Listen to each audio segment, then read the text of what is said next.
Are y'all ready to head off the trails? I'm the cryptid huntress, Jessica Jones, and I'm ready to take you on a legendary journey right now. We welcome you to Off the Trails right here on Spaced Out Radio's YouTube channel. If you haven't hit subscribe yet, please do. We would really appreciate it, and hit that like button. Follow us on Twitter at Spaced Out Radio, Instagram at Spaced Out Radio Show, and TikTok at Spaced Out Radio. You guys can find me at thecryptidhuntress.com, and be sure to subscribe to my YouTube channel and visit my my shop, War Woman Goods, on Etsy. All right, my YouTube channel is The Cryptid Huntress, by the way. I want to thank Bumblefoot for that awesome intro music. And we have an amazing guest for you guys tonight on Space Out Radio. We have Fred in Alaska here tonight. And don't forget that after my show, After Hours has an amazing show waiting for you guys. And they're going to be waiting to go. So tune in and let's get to our guest. All right, Fred Roehl is a First Nations Alaskan native and a Curyung Tribal Council member from Dillingham, Alaska.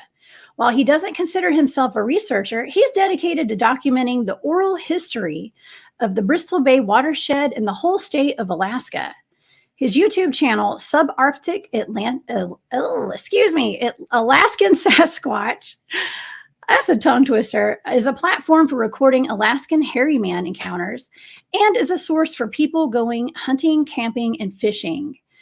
With 500 to 2,000 people going missing each year in Alaska, Fred knows not all are Sasquatch-related disappearances, but his mission is to inform the public of their presence. So, you guys, I'm going to bring up Fred Roehl from Alaska. Hello, Fred. Hello. Hey, thank you for being here. Yeah, definitely happy to be here.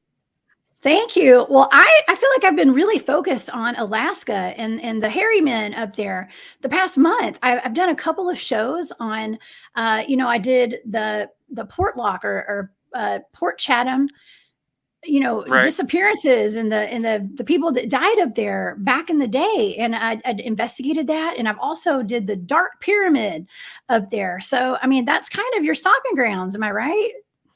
Yeah. Oh, yeah.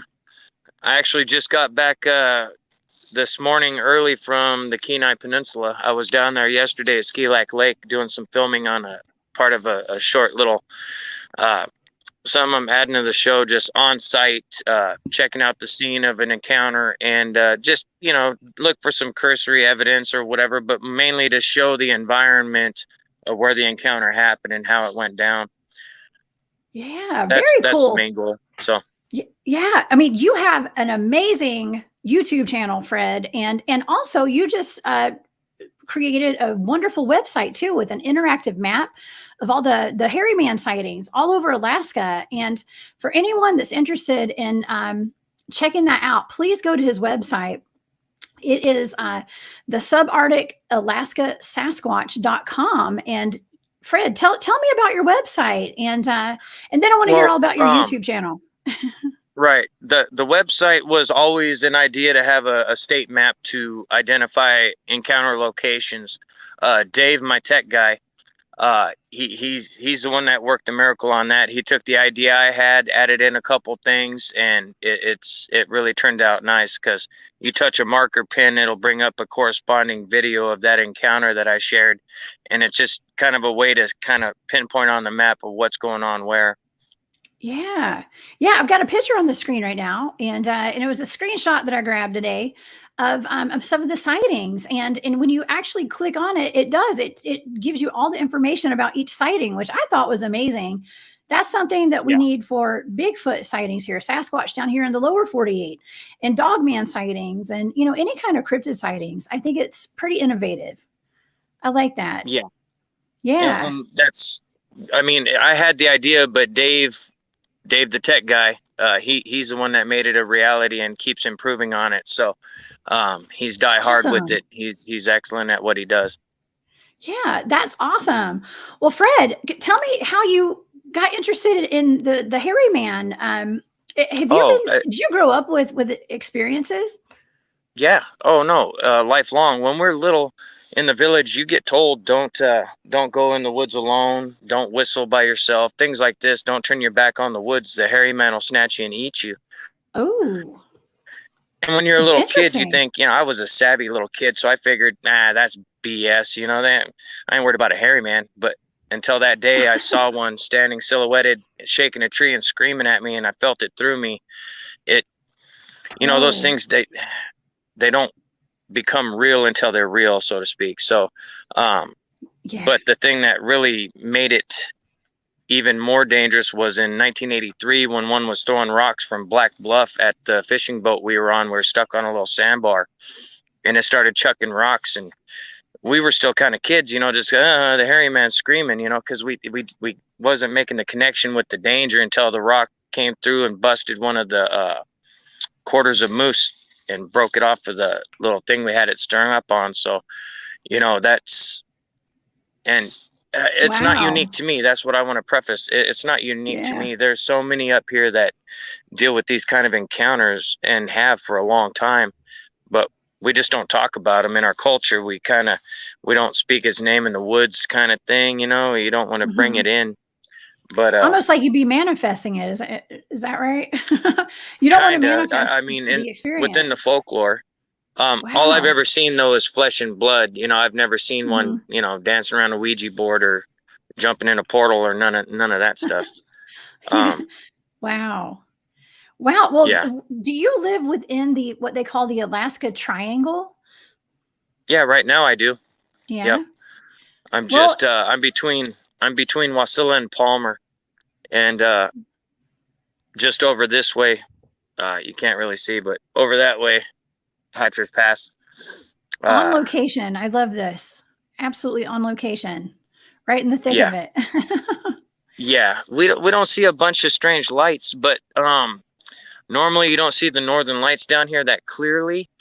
But it seems like the past few years, even in Anchorage, you can get a really nice green, like out the north facing window of my house, just above Hatcher Pass. When the auroras hit, we get the purples, the greens, and the reds that dance up above it. So it's Oh, just wow. it's unreal. It That's really is. gorgeous. I Wow. take it for granted. I'm here 24/7. So I mean, I got a little fox that runs around. I named her Todd from Fox and the Hound.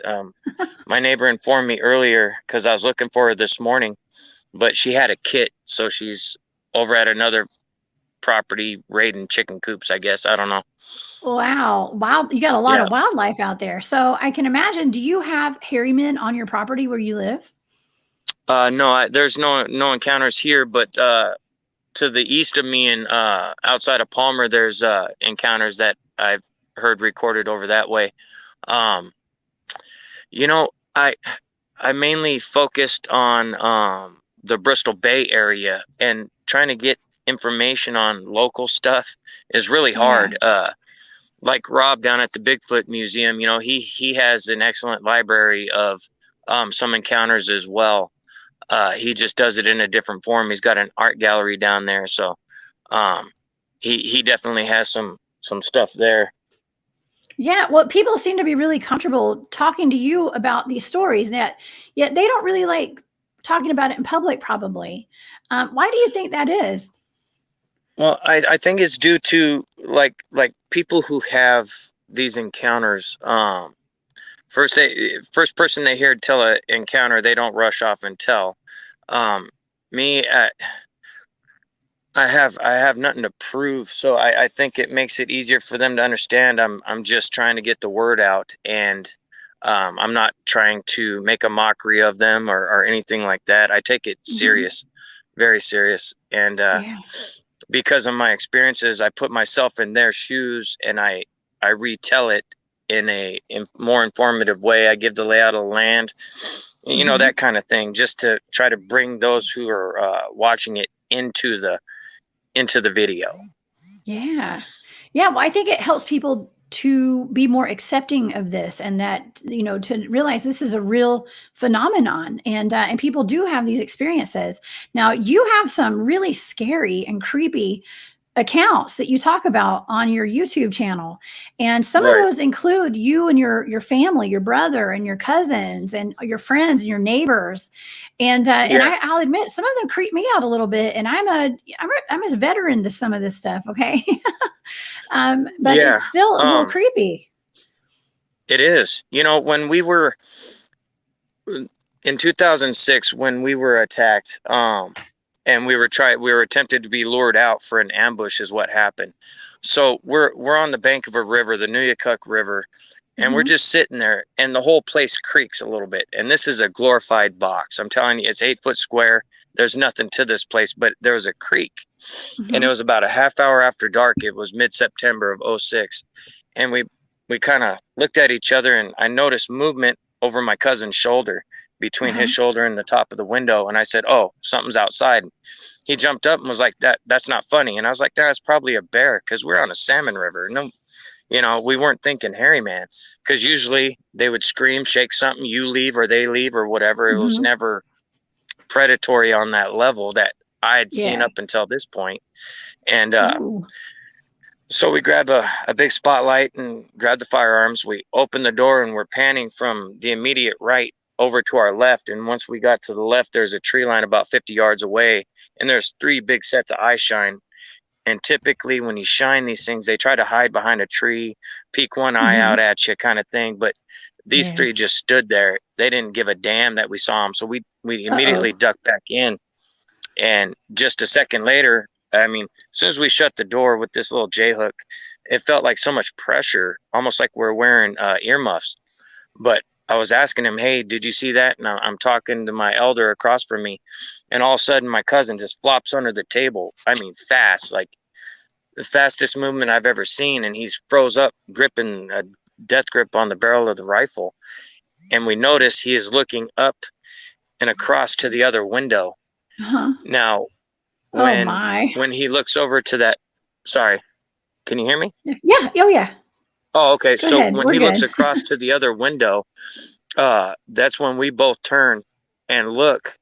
And as soon as I made eye contact with it, it turned and looked directly at me and furrowed its brow. And it was just second. It was 3 feet away on Wow. the other side of the wall. And I shot 3 times with the shotgun through the wall. Now there was an immediate Wow. scream. I'm talking loud. The whole place shifted, and I thought we were gonna go in the river because we're right next to it. But then it just went dead silent for over a handful of hours. I literally sat there. I mean, my cousin's in shambles under the table. My elder isn't speaking. He's just kind of shut down, and I'm basically sitting there quiet, like white knuckle Mhm. terror, gripping that shotgun so hard I'd have to let go Wow. and get feeling back in my fingers. That and that hiss of that damn lamp above my head. I still to this day can't stand a lamp above my head or a bright light above my head. I just, Whoa. That sounds like yeah. PTSD. That's serious trauma. Oh, That it was freaky stuff. At one point they were running around the building, and you could feel the impact in the little shack. But there was also the sound of like one of them sniffing the outside of this thing. It oh just, my gosh. yeah, I still get chills when I Yeah. think about it. And I don't trust these things for nothing. You Not know, here in Alaska. There's no generational population. You know what I mean? Like yeah. down in the States, you know, you have populations for generations that are, you know, in an area. Up here it's all transient, people flying in, flying out, you know, so there's not that mixing of, you know, a continued type of encounters. So I think they're far more aggressive because of it.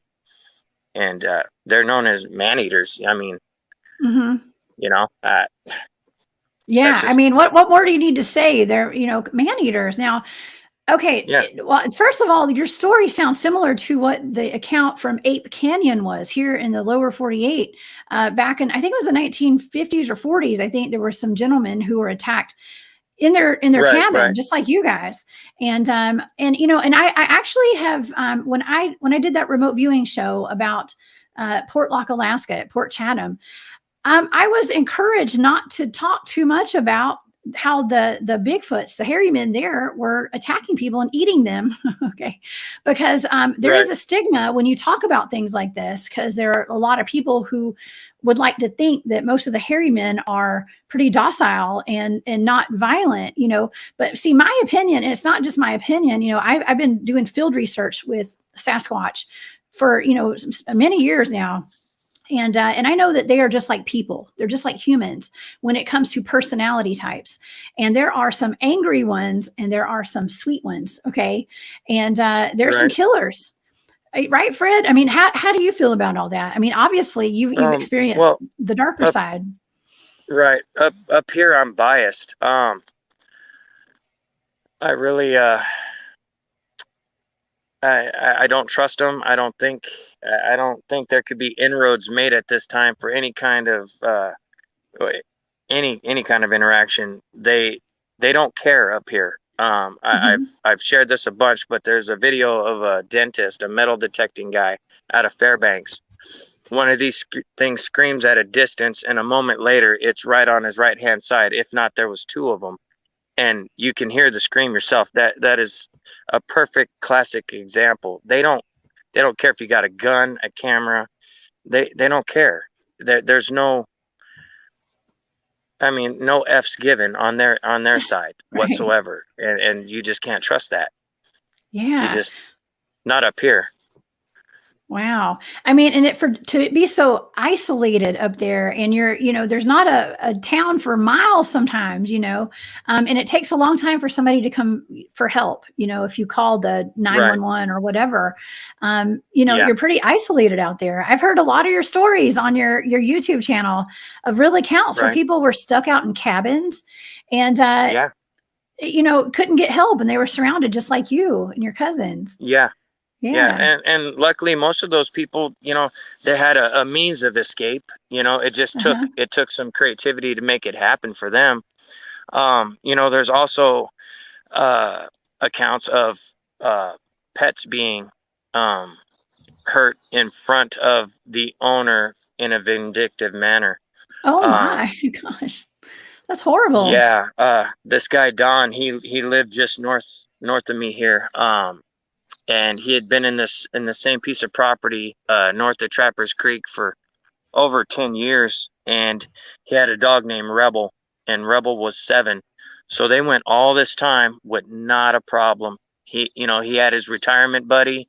It was all good, and then these things show up, and it's just all bad. They end up smashing the dog against a tree in front of him so he could see it happen. Mm. It just, I don't know. There's so much more going on that Yeah. it's hard to pinpoint anything.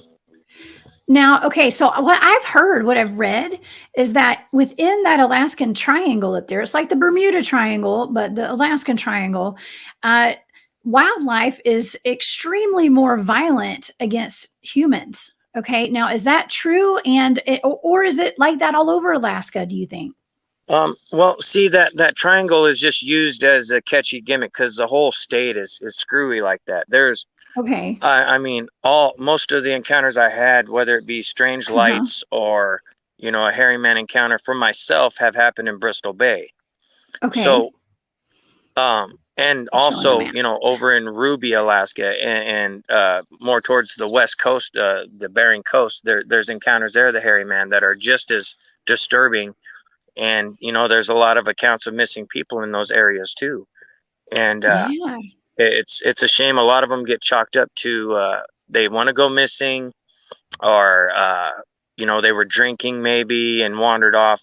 There's easy cop outs to not Right. address what could potentially happen, because I know of one witness that saw his friends killed and tried to convey that to the troopers, and because it took 2 days for them to reach the remote village to start doing anything in the investigation, the guy was drunk. He was self-medicating. His Hmm. one eye shakes rapidly, Hmm. like the guy's messed up. And so they just took it as, oh, he was a hallucinating drunk and his friends just got lost and got caught in the undertow of a overflow on the ice or something. They just chalk it up. Yeah. Well, that happens here too. Yeah. Down in the lower 48 down here, they're, it's always an animal attack or something. And I just feel like Right. the higher ups know what's going on. They just, there's big cover ups going on. And if you guys watch my remote viewing show, you'll see everything's a government cover up. So, but, well, you have some really creepy stories that involve women and children. And I'm a mother. Yeah. Okay. I have a kid who's 7. He's about to be 8 in a couple of weeks. And something that really stood out to me on your YouTube channel was about a couple of women who had children and heard a baby crying outside. Yeah. And, I want to get into how the hairy men imitate humans and how they imitate other animals, because I've heard that out in the woods before. Tell me about that. Well, that particular encounter I shared, that's actually my my cousin, Elizabeth Cook. Her maiden name's Osterhaus. Very sweet woman. They were living on Alaska Island, the island down in the chain. Windswept. There's not a tree bigger than 3 foot tall. And this thing, it mimicked a baby crying, a local child that they recognized the baby cry as a single mother who just had this infant, and it was just after dark. So they went out to investigate, to wonder why this baby they're aware of is outside their apartment crying. And as they look around, they don't see anything. And as they're going back in, it's standing right there 15 feet away in front of the window. And they get inside, shut the door, they go and hide the kids in the bedroom, and this thing's just looking in at them through the window. Like, what does it gain from that? I mean, that was the first video I did, is, are they our friends? And my friends don't make me feel like I could potentially die, and I haven't even seen them yet. They're just over in the trees. You see what I mean? Yes. I can't glean any friendship from something like that. No, I mean, it's terrifying to think that they would do that. Now, what do you think was the purpose of doing that? What do you think they would have potentially done to those women and children? Well, it could have been to take one of them, potentially distract them outside, snatch one of the kids from inside. Because from my understanding, it's more likely that they would take a child versus a woman. But when in Rome, you get what you can, I guess. But that's the anecdotal speak. Outside of people's encounters that they share, you won't get hard documentation on these things. You just don't. I don't see why not. It's up to people whether they choose to accept it or not. Same with people who watch my channel. I'm sure a good 95% just like to hear a good story. Yeah. And that's the most they think of it. But, I don't mind that, to each his own. But for me, it's beyond that. There's something going on that we have no grasp of. We have no clue. We just got little pieces here and there, but we don't have nowhere near the whole picture. Yeah. I absolutely agree with that. And, Joe Monk's here in the chat. He said that a Bigfoot around him imitate owls. And I have absolutely heard that. I know, actually, I've also heard owls that sound like monkeys. Okay. And they do that sometimes, certain types of owls, when they get excited. So people get that confused with, a Bigfoot sometimes in the woods. But, I actually have a wildlife biologist on my team, and he's been able to teach us all, like, hey, this is what this animal sounds like, and this is what that animal sounds like. But I have absolutely heard what an actual Sasquatch that tried to sound like an owl that turned into another animal that turned into another animal sound, and then it started laughing. Okay. Right. So it's weird. The creepiest imitation I heard was an owl hoot, but during the owl hoot, there was a pop clicking going on simultaneously, and it was awesome, but creepy, so freaking creepy. I couldn't even wrap my mind around it. It was like so many different octaves, and it was melodic. There was something to it. I don't know. That was some really creepy shit. Excuse my language, but no, I actually have heard. I've heard a scream that it was right in our base camp. Something ran up in our base camp, and it was something that is so hard for me to explain, because it wasn't a human and it was not an animal. It was something I've never heard before, and it's just impossible to imitate it. Honestly, it almost like a woman moaning and screaming, but like an animal at the same time. So I know what you mean. And it's only until you experience it in the flesh on your own, that you'll understand it in a lot of ways. It could be, Right. it could be scary. Yeah, and for those wanting an encounter, because I get the curiosity. I still have that curiosity, but it's jaded. It's kind of warped right now. As far it's more of a morbid curiosity. But be careful what you wish for. Um, you never know. Mhm. I shared something that happened to a couple of tourists a few years back by Ski Lake. These things cut them off, and were sniffing her hair. Like, there's you don't want no parts of that, Mhm. none of it. No. And you really Right. don't. I can't think of one good thing other than two less tourists. But see, they want to come back. They want me to go with them to that spot, and I was like, I don't know about that. But um, You don't wanna get your hair there's sniffed. yeah, I'm kidding. yeah, it's just yeah, I'll pass Yeah. on that. Yeah, There's some of just these encounters are just terrible. And what I really appreciate about your how you are putting all of this out there. I appreciate it because you're passing down oral history, and you say that on your yeah, website. You have a lot of information that would may not ever get out to anyone had you not made your website and your YouTube channel. And I've been posting a lot on social media about us having our show tonight. And actually, I was looking at some comments today on Facebook, and my friend Renee actually left a comment about how he really appreciated how you put your tribal ID up on your on your hmm social media and whatnot, because it shows your authenticity, and that yeah, can't be bought or stolen or anything. And no, also, it's important. The oral history is so important these days because you tell the truth. It tells the truth before someone writes it down and changes it. Do you know yeah, what I'm saying? That's so yeah, important today. So shout out to Renee for that comment. That was really awesome. So, but yeah. I but appreciate yeah, that. I thought that was really great because you're telling a firsthand account, and I think that's why we all Right. should be putting this out there, our own accounts. And in our culture, we have what's called a story knife. So what an elder would do is have a wooden carved knife and use it to draw in the dirt to, say the mountains are here, this was the river, just that kind of thing. And also Mhm. to tell, the mythology and things of this nature. And the last time anything was done about our people, the book is called Story Knife. And I think it was published in like mid 70s. Mhm. And that was the last time anything was done about our oral history. And so I'm doing my best to update that with the Alaska Hairy Man project, which I haven't, I filmed some of the interviews for, but that particular documentary that I'm going to finish filming this fall is all First Nations and from the cultural standpoint, like Story Knife, to pass Yeah. down the oral history of the hairy man. And then the next project will be the Alaskan Little People and then Alaskan Moose Man. And, I'm gonna go around the clock. Yeah. I mean, do you guys ever encounter other cryptids up there other than the hairy man?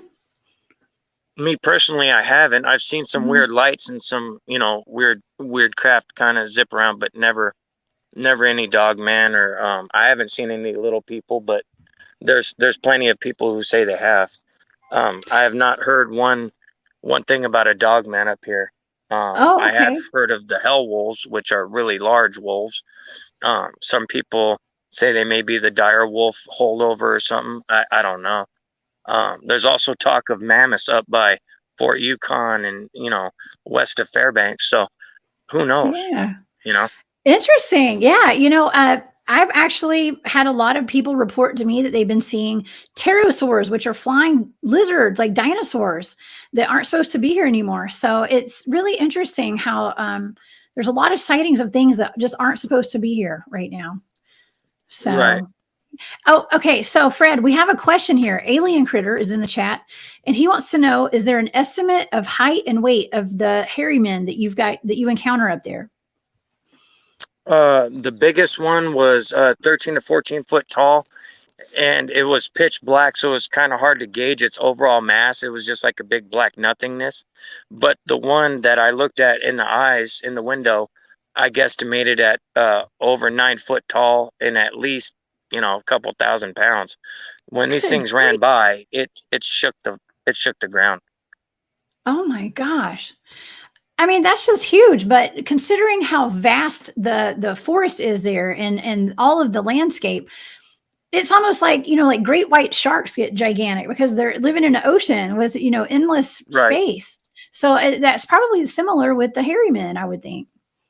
Well, there's a lot more protein. The Bristol Bay watershed is the largest salmon return in the world.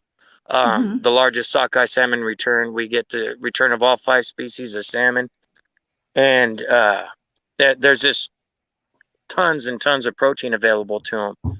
And a lot of the encounters happen in that Bristol Bay watershed, from Iliamna and Lake Clark Pass all the way on down to past Togiak.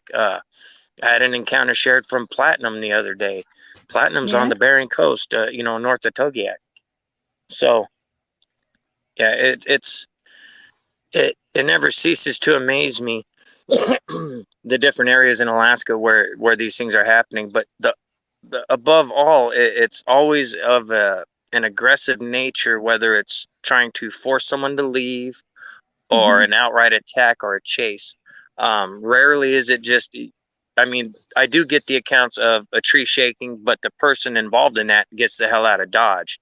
Hmm. So, it's all on what you ask for. If you stick around when something like that's happening, well, watch the video of the dentist, because it immediately came up on him, and he moved after that. You know what I mean? So, I don't blame him. Yeah. Yeah. Okay. Now, Fred, do you know anyone who's actually been attacked, like physically, with their, like up close and personal contact with the hairy man? I do know of one guy, and I'm trying to get him to have a sit down just for posterity. Not video record, but let him tell it. He's got a gimpy arm from fleeing from one of these things. It chased him up a tree, and he went to leap off the tree, and it almost got a hold of him by his arm, and it broke his arm. And living remote, it didn't heal right. He was lucky his uncle was Oh nearby and man. started shooting at it. That's the only reason it didn't jump down on him. Um, but yeah, I'm trying to get him to at least let me record his voice for the documentary. So, and I'll leave him anonymous. You know what I mean? Because he, Yeah. unfortunately, because of that, he had a very hard time socially, like being around people, holding down a job and things of this nature. Yeah.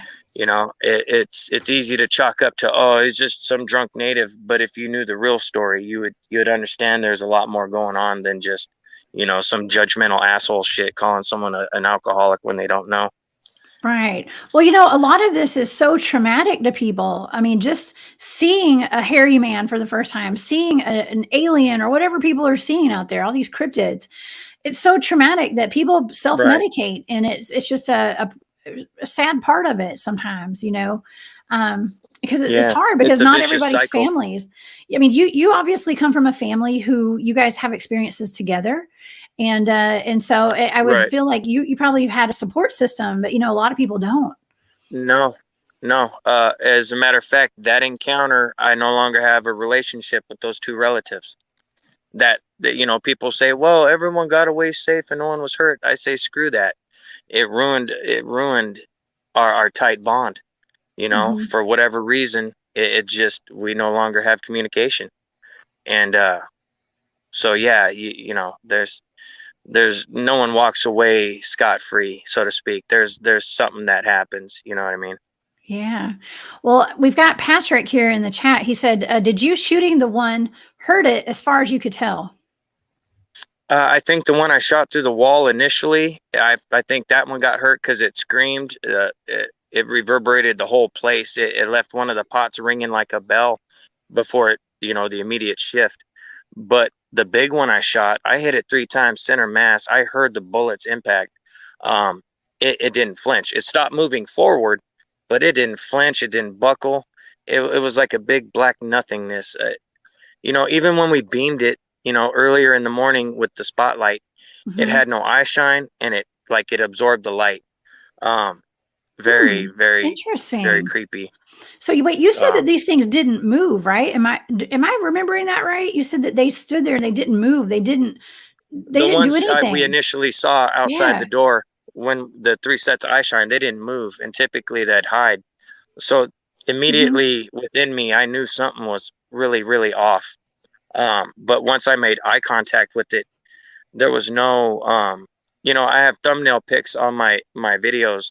The one that shows the eyes looking, in a menacing way. Yeah. I drew that from memory and made graphic art from it, from that encounter. So Wow. when you Oh see yeah. the icon or the Yeah. thumbnail pic of the hairy man's eyes looking at you or whatever, that's what I drew from memory. What caliber did you shoot the hairy man with? We have alien creeper With a wanting to know. 30-06, and I had never been Okay, so disappointed in my life. that's a pretty We big killed shot. walrus. We killed walrus with Yeah. that particular rifle. Walrus, 2,000 plus pound Wow. walrus, bears, moose. That's a tried and proven round, but Hmm. it just thuck, Yeah. and didn't. Yeah, I that still I tell bothers you. me. I tell you what, it's hard to talk about this because, like I said, a lot of people don't want to think about the violent side of the hairy men. And because, a lot of people say, when you put your gun up to pull the trigger, you can't because they look so human like. I How I had did you no see it? problem. Yeah. I had no Well, you were problem. being attacked. Yeah. Yeah, it was, it was all said in that look. I Uh knew huh. immediately a primal thing unlocked is like your food. Defend yourself. It was within 2 seconds of eye contact. I was Yeah. pumping rounds through the wall. Um, it's really hard to explain even though I've seen them at a distance. I've seen them run off. I've seen them do a bunch of stuff at a Hmm. distance, but to have it right there, um, it totally, uh, it unlocked that primal thing in me that, I don't know. Until you've felt like food, like legitimately, it's kind of hard to understand. I'm sure some Yeah. people will that have been attacked by a bear or something like that, but it's different. It's really different. Yeah. Yeah. I was actually just about to ask you, did you feel like food? I mean, Yeah, I've never yeah, felt that way. I mean, even going out in the woods and doing the Bigfoot Sasquatch field research, I've never been in a position to where I felt like I was being hunted. I feel like I've been followed, but I've never been in that position where I felt like I was being hunted before. right, And I think I'm more scared of humans doing that than I have been of cryptids out here. Okay, but yeah, right, that's got to be a right. horrible feeling.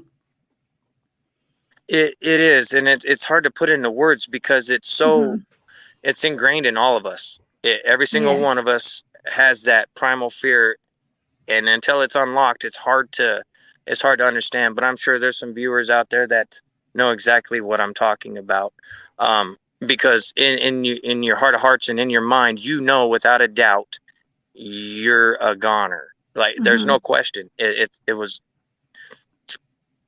It's really hard to explain and to put into words. It's very intimidating, and you couldn't feel any smaller.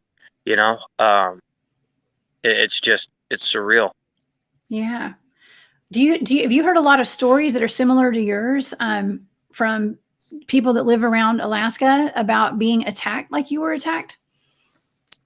As a matter of fact, yeah, I have a bunch Hmm. that will be I'm gonna do in a series that will cover the most. I'll label it like most violent encounters or something like that.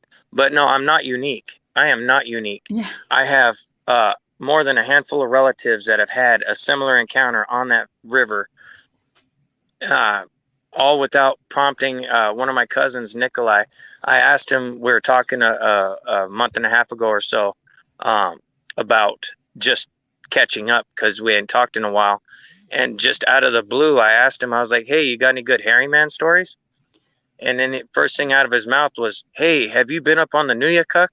And I started laughing because, Yeah. yeah, I've been on the Nuyakuk. That's what where I was with what happened to us. So, um, and a lot more than just him, but similar. They ended up having to shoot at it for it to run off. And you know, it's yeah, it's so hard to explain how the culture is because we'll talk to each other on a one-on-one, but if strangers come in and bring something up like that, you're gonna be called a fool by Yeah. probably the guy that knows exactly where they are, and knows everything about them in the area, but he ain't going to share with you. So he's going to mock you and be Yeah. like, oh, you believe in that crap? Haha, good luck, and just kind of shine them on, when behind the scenes, he may, very well know exactly where they are. So Yeah. it's hard to Do you, explain. We have issues with mhm. outsiders. I can imagine. I can imagine. Well, I have a question. I know you said that you have never seen anything supernatural other than, with the hairy men, too much, like no portals opening up and no interdimensional stuff going on. Well, is there any talk of that in the oral history and the oral traditions that have been passed down? Is that in any of the No, history? no, it's all No, organic. They take you really. into their lair in the woods. It's Yeah.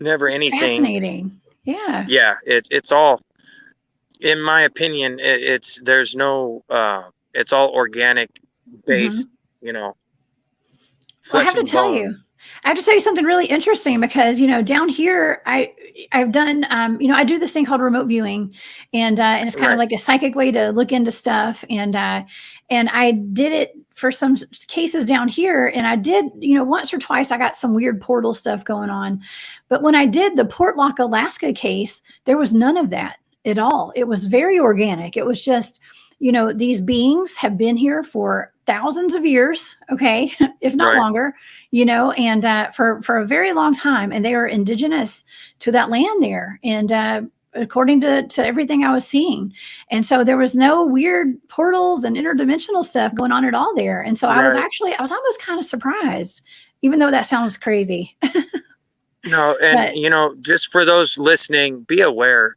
when they go and film there at Portlock, they're filming the old town site. And it's great for photo ops because there's dilapidated buildings. It's good for a photo yeah, op. But the reality is if they were to go the second valley back from that location, it's going to be Portlock all over again because that's where they have moved and that's where they are. I've talked to several First Nations persons down from the peninsula, and they have seen them in that area as of less than a month ago. Um, but they stay out of there because they will eat you, they will kill you, they will rip you apart, throw you in the lagoon, or spread you across your neighbor's porch. They don't care. It's a different thing. I don't. wow, There's so many differences from up here and down there. It's kind of, that's why another reason I started my channel was to put that separation. Don't come to Alaska thinking you're going to pick berries and weave a basket. Hell no. You'll be a steaming coil somewhere. yeah, oh, It's not the same situation. That yeah. it's way different. I don't know. I'm trying to put a finger on it. I'm working Yeah. at it. I know, Well, I you mean, know, sources say it's when I read that the wildlife was much more violent against humans in that triangle area. I was thinking like, well, why would that be? Is it something about the land? Is there ley lines? People talk about ley and see, lines. it may be. I Hmm. haven't looked into that yet. Someone, Tom Seawood of Sasquatch Island, um, First Nations, from Vancouver Island. He was telling me something about latitudinal lines and Hmm. corresponding aggression level the further north you go. But me and him Oh have never yeah, had a chance to finish that conversation. But it really intrigued me because it does seem that way. yeah. Yeah, I mean, because it is interesting as to why they'd be so much more violent there. But my take on it when I was looking into it, it seemed as though they were more mad that humans had come in to take over their food source. They had that fishery there, that cannery, and all that stuff going on, and the people were taking the wood to make their houses, and they just got mad. And there was a territory. That you don't cross that line into their territory. That's what I was picking up on. So I think a lot of the Right. hairy men are territorial. It could be, and there's things to consider as well. Alaska isn't the lower 48, so you know Mhm. I know of a lot of credible people down there that are doing their research and doing, making inroads there. Uh, I can only speak for here, and when I speak of these things, I'm speaking from the Alaskan perspective, and that's it. You know what I mean? Because that's the only thing I have anecdotally to share and to speak Yeah. on, and you know, what happens down in the States, I have no clue, you know. Yeah. Well, Fred, we got a little listen. We got about 10 minutes. Okay. Let's talk about the Hairy Man project before we go tonight. And because you just started filming that with your brother, am I correct?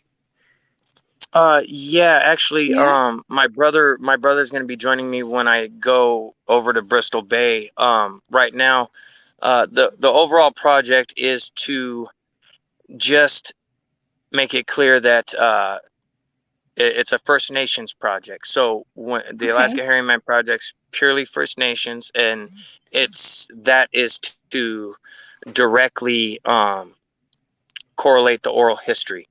I want it to be just the people involved in that oral history, and then I'm sharing people's encounters. I went down to Kenai Peninsula to you know um, do a on the spot kind of recount of what happened and to give perspective. But the Hairy Man project in general is just the First Nations point of view and continue that oral history forward.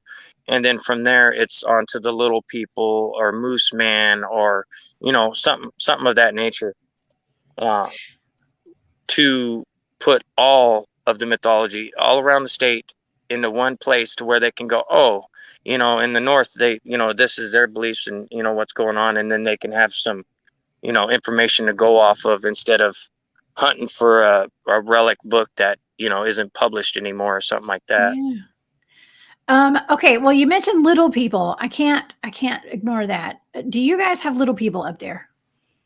Yeah, yeah. I Yeah. have an aunt to tell her death. She used to tell us, beware of the little people and don't follow them into the woods.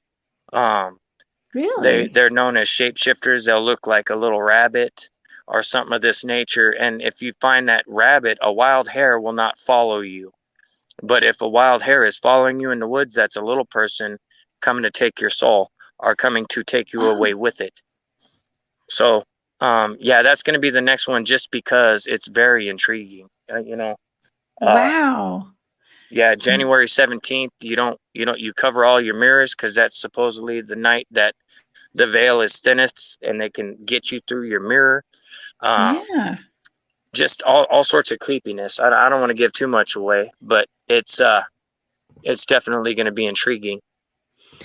Intriguing indeed, indeed. And Yeah. it's really interesting. People are always asking me, why do you think we're having more sightings now? Why is this so out there? Has the veil thinned? Okay, that's what people ask. And what how do you feel about that? Because I think it's a I whole bunch of different things.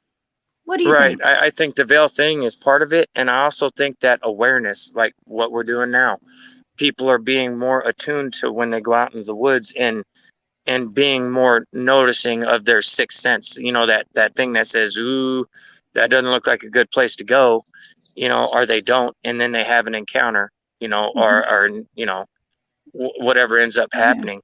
Um, yeah, I think it's a multitude of things. I think awareness is one of the main ones, but I also think we're at a tipping point, and there's just so much information out there. It's going to have to be um, taken to another level real soon because it's just there's people ask me about evidence. There's so much damn evidence. Yeah, It's right? whether you're willing to accept it. Patterson Gimlin, Yes. dude, that footage irrefutable in my mind. When I first Mhm. saw that, I moved away from Alaska. I thought they filmed that up in Sunshine Valley in Alaska. Yeah. That's what I thought when I saw it. So, Really? oh yeah, yeah, I thought that was filmed up here. I had no idea about California. I was a little native boy from the village. But once I realized what was going on, I was like, oh, they're all over. But again, we don't speak about it typically, and so but yeah, it's Yeah. it's it's different, knowing and dealing with stuff like this. And then I never feel like I should convince anybody, because it's just that's a fruitless effort. They're either already accepted it and they just haven't seen the proof with their own eyes yet, or they're no matter what, they can have one wiggling underneath them. They're gonna say, "Oh, that's animatronics." That's not Yep. that's not a hairy man twitching under your leg. That's fake. So there's always going to be naysayers no matter what you do. I can I cannot agree with you more. I mean, I don't go out in the woods to prove things to anybody, when I come out, because I know you could tell anybody everything that happened to you out in the woods and they still won't believe you, so what's the No. point sometimes? So what I like to do is tell my story if you want to hear it, and you can accept it or not. It's okay. I'm not going to be mad either way. So I feel like that's the way a lot of us have to be, because it's just the way it is. Yeah. Right. Yeah. Well, you have a wonderful outlet with your website and everything. Now, do you have advice for people that are out in the woods? Because I know you've seen the more sinister side of what's going on out there with these things, and you don't go out in the woods unarmed, I would assume. I don't go out in the woods unarmed. You won't see it. You won't see them on my video, but security's tight. Okay, I get you. What I would recommend to those going out, and I can only speak to Alaska because I know the environment. Never trust your ears when it comes to animal sounds. Periodically, always check your back trail so that way you're aware of what your trail looks like when you're leaving, and things of this nature. Be aware. Don't stare at your feet or at a blue jay up in the trees or whatever, and forget where you're at. You forget where you're at, then you may not be found again. That's just the reality of it. Not everything is a Disney cartoon. In Alaska, everything wants to. I keep looking around because I have a mama moose that lives on my property, and they will stomp you to death. I'm more worried about a moose right now than the hairy man, because they're known killers as well. So like I said, everything wants to kill you up here. I'll holler if I see one creeping up behind you. Okay, I'll let you know. We'll look at it. I'll Chat. hear it in the leaves first, hopefully. Yeah, I mean, you never know what's around the corner, hiding in those woods. So, no, not at all. Yeah, not at all. Wow. Well, yeah. Well, this is awesome. I've still got a few minutes. So, is there any story, like anything you want we can end this with, where what is like the craziest story that somebody's told you recently? Because I know you got a bunch. The craziest one I heard recently would have to be, oh geez. I have some I haven't shared yet either. What I do is I memorize them to where I can retell them. There's one involving two guys. They were on a black-tailed deer hunt down southeast, and where they happened to be, they were warned that there's hairy men in the area and to watch what they were doing.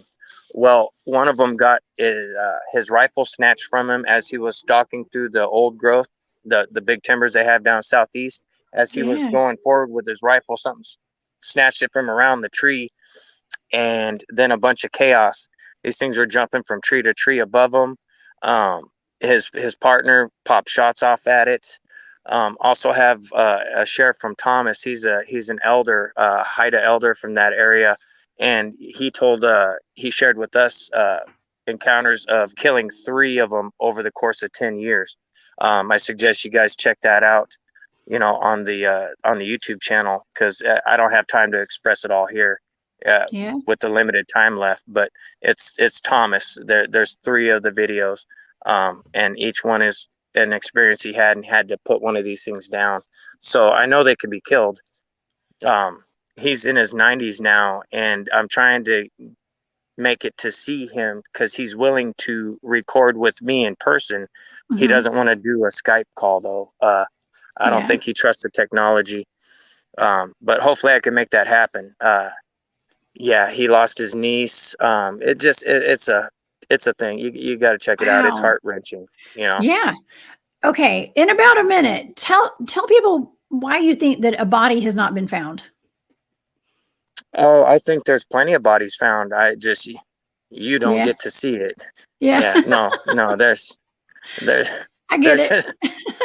It's just the way it is. And I'm sure there's groups of hunters out there that have popped one of these things, killed it, and it's buried under the ground somewhere. And they all took an oath amongst each other to never speak of where it's buried. So, wow. I know there's some of that. I've talked to the people myself, and there's something about someone when you look them in the eye and they're unflinching on what they saw. Even if you're trying to tell them, no, you didn't see that, they will shut you down. You know what I mean? So there's another piece of advice. Don't be quick to dismiss some crazy sounding shit, whether it be the woo, whether it be something outlandish, because the truth is stranger than any fiction. By far. Yes, I know that from experience, actually. So Right. you're right. Well, okay. Well, Fred, so everybody can find you on Subartic Alaska Sasquatch on YouTube. And remember, put that extra C in there, y'all. It's Subarctic, okay? 'Cause I left that out earlier today. I think a lot of people leave that out. You can find you there, and also your website, subarticalaskasasquatch.com. So you guys, please go there. Right. That interactive map. Do you update that pretty often? Yeah, Dave the tech guy, every time I release a video, he's either corresponding with me to find the exact pinpoint marker.